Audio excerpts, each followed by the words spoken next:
ആ കേസിൻ്റെ വിധിയെപ്പറ്റി പറയുകയാണെങ്കിൽ വളരെ സന്തോഷകരമായ ഒരു വിധിയാണ്. കാര്യം അതിനകത്ത് കുറ്റം ചെയ്തവർ ശിക്ഷിക്കപ്പെട്ടു. കുറ്റം ചെയ്തില്ല എന്ന് ഞങ്ങളും വിശ്വസിക്കുന്ന ദിലീപിനെ കുറ്റവിമുക്തനാക്കി കോടതി പ്രഖ്യാപിച്ചു. അപ്പോൾ അത് ഒരു വളരെ സത്യസന്ധമായ ഒരു വിധിയാണെന്നാണ് ഞങ്ങൾ വിശ്വസിക്കുന്നത്. ദിലീപിനെ കുറ്റവിമുക്തനാക്കിയതിലും നിങ്ങൾക്ക് സന്തോഷമാണ്? തീർച്ചയായിട്ടും. കുറ്റം ചെയ്തവർ ശിക്ഷിക്കപ്പെട്ടു, കുറ്റം ചെയ്യാത്ത ആൾ എന്നാണ് ഞങ്ങൾ വിശ്വസിച്ചിരുന്നത്. അത് സത്യമാണെന്ന് ഇന്ന് കോടതി വിധിയിലൂടെ അത് തെളിഞ്ഞു.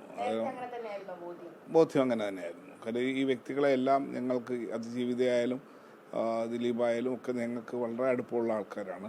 അപ്പോൾ അവർക്ക് അങ്ങനെ ഒരു വളരെ ക്രൂരമായ ഒരു അനുഭവം ഉണ്ടായാലും ഞങ്ങൾക്ക് ഇതുപോലെ തന്നെ ദുഃഖമുണ്ട ഒരു കാര്യം തന്നെയായിരുന്നു. ആ പ്രതികൾ ശിക്ഷിക്കപ്പെട്ടു എന്ന് തന്നെയല്ല, അവരെ ഇനി കൂടുതൽ കടുത്ത ശിക്ഷ അവർക്ക് ലഭിക്കണമെന്നുള്ളതാണ് ഞങ്ങളുടെ പ്രാർത്ഥന. അത് കോടതിയാണ് തീരുമാനിക്കേണ്ടത്. അതാണ് ദിലീപിനെ വിട്ടതും അതുപോലെ തന്നെ സന്തോഷമുള്ളൊരു കാര്യമാണ്. അദ്ദേഹം കുറ്റം ചെയ്തെന്ന് ഞങ്ങൾ വിശ്വസിക്കുന്നില്ല. അദ്ദേഹമായിട്ട് പലതവണ സംസാരിക്കുമ്പോൾ അതിനകത്ത് കാര്യങ്ങൾ മനസ്സിലാക്കാൻ സാധിച്ചിട്ടുണ്ട്. ഒരാൾക്ക് ഒരു കള്ളം പറഞ്ഞ് ഫലിപ്പിക്കാൻ പറ്റുന്നതിന് ഒരു ലിമിറ്റുണ്ടല്ലോ. അപ്പോൾ നമുക്കത് മനസ്സിലാവും അദ്ദേഹമായിട്ട് സംസാരിക്കുമ്പോൾ. അയാൾ ചെയ്തിട്ടില്ല എന്ന് ഞാൻ പരിപൂർണമായിട്ട് വിശ്വസിച്ചിരുന്നതാണ്. ഇപ്പോൾ അത് തെളിഞ്ഞിരിക്കുന്നു. പ്രോസിക്യൂഷൻ പറയുന്നത് ഒരു ഗൂഢാലോചന ഉണ്ടായിട്ടുണ്ട്, പക്ഷെ തെളിയിക്കാൻ കോടതിയിൽ സാധിച്ചിട്ടില്ല.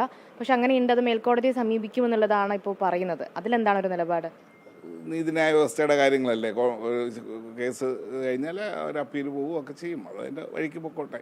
അസിറ്റീസ് ഒരു കോടതി ഇത്രയും നാൾ വിചാരണ നടത്തിയൊരു വിധി വന്നപ്പോൾ ഉള്ള ഒരു അഭിപ്രായം ഞങ്ങൾ പറഞ്ഞു എന്നുള്ളതേ ഉള്ളൂ.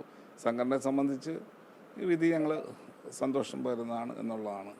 കാര്യം ഞങ്ങളുടെ നിരവധി ആൾക്കാരുടെ സിനിമകൾ ചെയ്തുകൊണ്ടിരിക്കുന്നുണ്ട് ദിലീപ്. അവർക്ക് ബുദ്ധിമുട്ടുണ്ടാവില്ല.